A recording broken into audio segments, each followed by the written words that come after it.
È difficile, Carmen, la nostra pittrice, Lorenzo, il musicista, Giovanni Angelone, il trans codanese, anzi il trans mopficiano, anche noi abbiamo il trans. E che dire, Roberto, lo spettacolo nello spettacolo.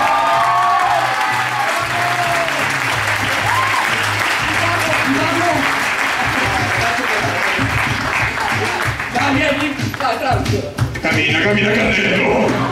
E poi Francesco, vieni qua.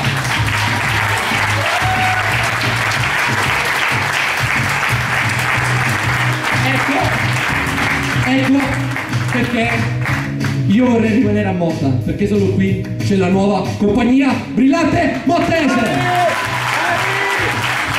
Non andate via, aspettate.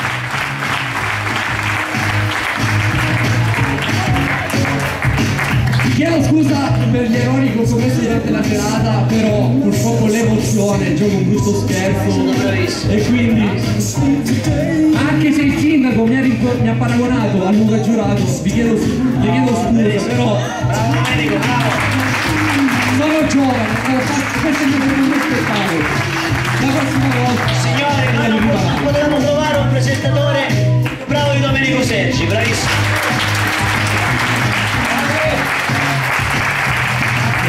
E adesso fermatevi, chiudete le porte e non scappate, sequestriamo. Sì, adesso c'è un piccolo rinfresco appunto offerto da Franco, professore Legalisto e l'ingegnere Riccio. Abbiamo delle bottiglie, qualche panettone e beh, prendiamo insieme, buon Natale a tutti. Aspettate, non